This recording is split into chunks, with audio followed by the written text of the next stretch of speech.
Tirupati municipal కార్పొరేషన్లో జనన మరణ శాఖలో ఆయాగా పనిచేస్తున్న లక్ష్మీదేవి పదోన్నతి విషయంలో రాష్ట్ర ప్రభుత్వం జోక్యం చేసుకుని ఉత్తర్వులు జారీ చేయాలని అఖిల భారత అంబేద్కర్ యువజన సంఘం రాష్ట్ర అధ్యక్షుడు న్యాయవాది కింతమాకుల పుణ్యమూర్తి డిమాండ్ చేశారు. తిరుపతి ప్రెస్ క్లబ్లో శనివారం ఏర్పాటు చేసిన మీడియా సమావేశంలో ఆయన మాట్లాడారు.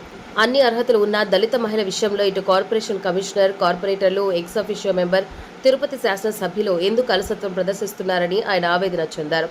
మెజార్టీ ఎమ్మెల్యేలతో ముఖ్యమంత్రి అయిన చంద్రబాబు నాయుడు రాష్ట్రంలో జరుగుతున్న ఇలాంటి విషయాలపై దృష్టి సారించి ప్రజలకు సముచితమైన పాలన అందించాల్సిన అవసరం ఉందని ఆయన సూచించారు. మున్సిపల్ శాఖలో అత్యధిక శాతం దళితులే పనిచేస్తున్నారని, వారి సమస్యలను పరిష్కరించడంలో ప్రభుత్వం వైఫల్యం చెందుతోందని ఆయన విమర్శించారు. భవిష్యత్తులో దళిత ఉద్యోగస్తుల సమస్యలను మున్సిపాలిటీల్లో పరిష్కరించబడాలంటే గుజరాత్, రాజస్థాన్ తదితర రాష్ట్రాల తరహాలో మున్సిపల్ కార్పొరేషన్లో నిఘా పర్యవేక్షణ కమిటీలను ఏర్పాటు చేసి ఎస్సీ, ఎస్టీ చట్టాల ద్వారా న్యాయం ఇవ్వాల్సిన అవసరం ఉందని ఆయన రాష్ట్ర ప్రభుత్వానికి సూచించారు. ప్రభుత్వ కార్యనిర్వహణ వ్యవస్థలందు రాజకీయ జోక్యాలను తగ్గించే విధంగా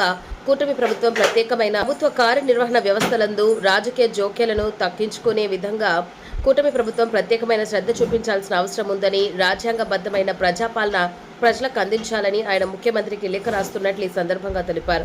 ఈ విలేకరుల సమావేశంలో దళిత నాయకులు పాల్గొన్నారు. ఇలాంటివి రాజకీయ జోక్యాలు కార్యనిర్వహణ వ్యవస్థ మీద ఇలాంటి ఒత్తిళ్లు రాకుండా ఉండే విధంగా ప్రభుత్వంలో చర్యలు తీసుకోవాలని, అదేవిధంగా మెజారిటీ మున్సిపల్ వ్యవస్థలో కార్మికులు దళిత వర్గాలే ఉన్నారు కాబట్టి వారి యొక్క సమస్యలను పరిష్కరించాలంటే తప్పకుండా వేదిక అవసరము. ఆ వేదిక పర్యవేక్షణ నిఘా ఎస్సీ ఎస్టీ అత్యాచార నిరోధక చట్టంలో ఏదైతే జిల్లాకు కలెక్టర్ గారు చైర్మన్గా పర్యవేక్షణ కమిటీలు నడుస్తూ ఉన్నాయో అలాంటిది మున్సిపాలిటీలో కూడా ప్రవేశపెట్టాలని, గుజరాత్, రాజస్థాన్ ఇతర రాష్ట్రాల్లో అలాంటి వ్యవహారాలు నడుస్తూ ఉన్నాయి.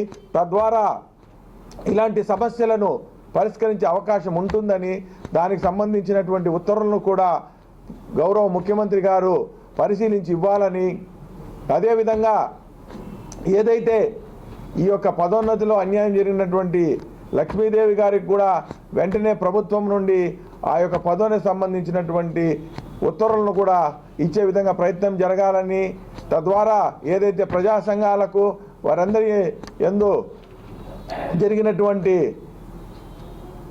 వ్యవహారాల మీద మేము ఏదైతే ఫిర్యాదు చేశామో వాటి మీద తక్షణమే చర్యలు తీసుకోవాలని ముఖ్యమంత్రి గారికి ఇక్కడ నుండి లేఖ మేము మీ ద్వారా సమర్పిస్తా ఉన్నాం.